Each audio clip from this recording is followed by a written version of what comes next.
नरेंद्र से मोदी तक। साधारण शुरुआत से असाधारण यात्रा वडनगर की गलियों में सुबह जल्दी उतर आती थी। स्टेशन की पटरियों के पास उठती चाय की भाप, यात्रियों की जल्दी और दुकानों की आवाज़ों के बीच एक किशोर खड़ा रहता, ध्यान से लोगों को देखते हुए। यह देखना सिर्फ समय काटना नहीं था, यह सीखने की शुरुआत थी। जीवन कैसे चलता है, लोग कैसे सोचते हैं और भीड़ में व्यवस्था कैसे बनती है, इन सब का पहला पाठ वहीं मिला। परिवार साधारण था, साधन सीमित पर संस्कार स्पष्ट थे, ईमानदारी, परिश्रम और आत्मसम्मान। बचपन ने नरेंद्र को आराम नहीं दिया, उसने अनुशासन दिया। काम और पढ़ाई साथ चले, घर की जिम्मेदारियां जल्दी समझ में आ गईं। स्कूल में औसत से बेहतर प्रदर्शन, पर उससे भी ज्यादा जिज्ञासा, देश क्या है, समाज कैसे बदलता है और व्यक्ति की भूमिका क्या होनी चाहिए। यह जिज्ञासा किताबों से आगे निकलकर अनुभव चाहती थी। युवा अवस्था आते आते भीतर एक बेचैनी साफ दिखने लगी, कुछ बड़ा करने की, कुछ ऐसा जो सिर्फ अपने लिए नहीं, दूसरों के लिए भी हो। इसी तलाश ने उन्हें घर से बाहर निकाला। देश की यात्राएं, पैदल, साधनों के बिना, जहां हर पड़ाव ने अहंकार को तोड़ा और उद्देश्य को गढ़ा। साधु संतों के साथ समय, अलग अलग संस्कृतियों का साक्षात्कार और स्वयं से निरंतर संवाद, यही वह दौर था जिसने नेतृत्व की नींव रखी। कम बोलो, ज्यादा समझो, कम दिखाओ, ज्यादा काम करो। वापसी पर संगठन का रास्ता चुना गया। यहाँ चमक नहीं थी, मेहनत थी। पोस्टर लगाना, सभाएं संभालना, लोगों से मिलना, दिन रात का फर्क मिटने लगा। संगठन में काम करते हुए एक बात स्पष्ट हुई, नेतृत्व पद से नहीं, भरोसे से बनता है। जब भरोसा बनता है, लोग साथ आते हैं। जब लोग साथ आते हैं, बदलाव संभव होता है। गुजरात में जिम्मेदारी मिली तो चुनौतियां भी साथ आईं। अपेक्षाएं ऊंची थीं, आलोचनाएं तीखी। प्रशासन में गति और स्पष्टता लाई गई।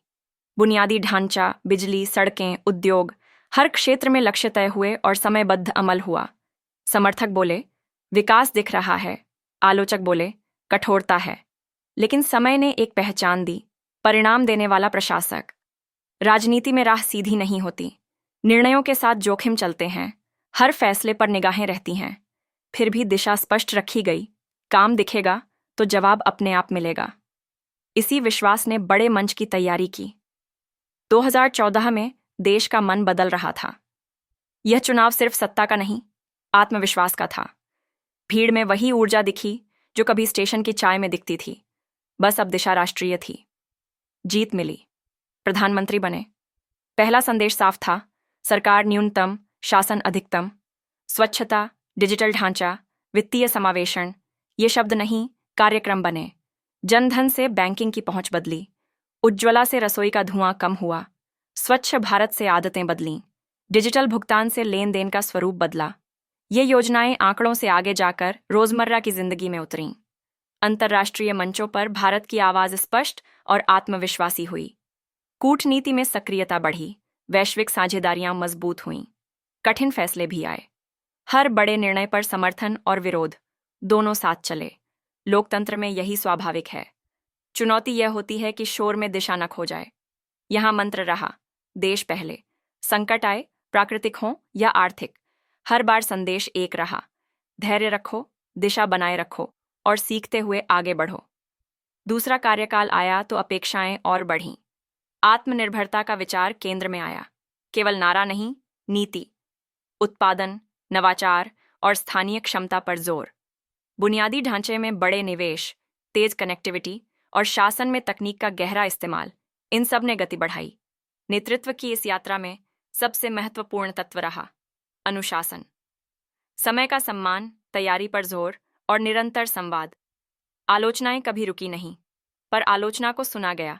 जहां जरूरी लगा वहां सुधार हुए और जहां दिशा सही लगी वहां धैर्य रखा गया।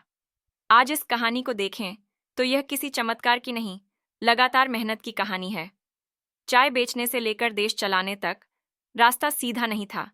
गिरावटें थीं, अकेलेपन के पल थे और फैसलों का बोझ था। पर एक चीज कभी नहीं बदली, उद्देश्य की स्पष्टता।